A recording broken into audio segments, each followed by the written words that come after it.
மரியாதைராமன் இருவரையும் நன்கு விசாரித்து விளக்கங்களைக் கேட்டறிந்தார். அவர் முதலில் பணக்காரரை அழைத்து இறந்து போன அந்த யானையை எப்படித் தர முடியும்? ஆகையால் யானைக்குரிய விலையை பணமாகப் பெற்றுக் கொள்ளுங்கள், அல்லது வேறு யானை வாங்கித் தரச் சொல்லுகிறேன் என்றார். அதைக் கேட்ட பணக்காரர் ஒரே பிடிவாதமாகிருந்து போன அதே யானையே உயிருடன் வேண்டும் என்றார். நீதிபதி பணக்காரரை அவரது வீட்டிற்குப் போகும்படி சொல்லிவிட்டார். மறுநாள் நீதிமன்றத்துக்கு வரும்படி ஆணையிட்டார்.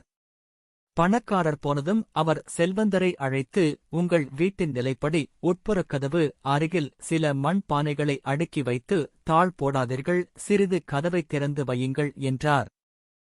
உங்களை அழைத்து வருவதற்காக பணக்காரரை அனுப்புவேன். அவர் உங்களை அழைத்ததும், நான் வீட்டினுள் வேலையாக இருக்கிறேன், கதவு திறந்துதான் இருக்கிறது, உள்ளே வாருங்கள் எனச் சொல்லுங்கள். அவர் கதவைத் திறந்து கொண்டு உள்ளே வரும்போது பானைகள் விழுந்து நொறுங்கிவிடும். உடைந்த பானைகளோடு என்னிடம் இருவரும் வாருங்கள், சரியான தீர்ப்புக் கூறுகிறேன் என்றார்.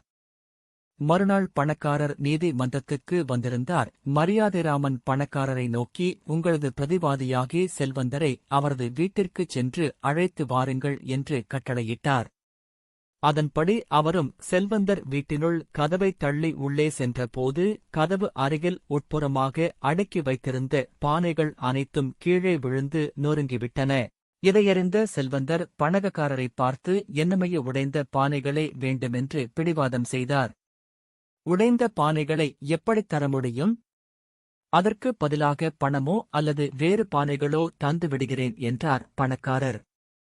அதைக் கேட்ட செல்வந்தர், எனக்கு உடைந்த பானைகள்தான் முழு உருவில் வேண்டுமென்றார். கடைசியில் மரியாதைராமனிடம் சென்றனர். இவ்விஷயத்தை நன்கு அவர் கேட்டறிந்தார்.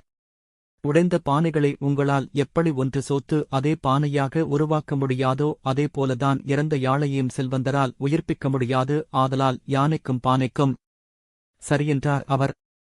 இத்தீர்ப்பை அனைவரும் மெச்சினர்.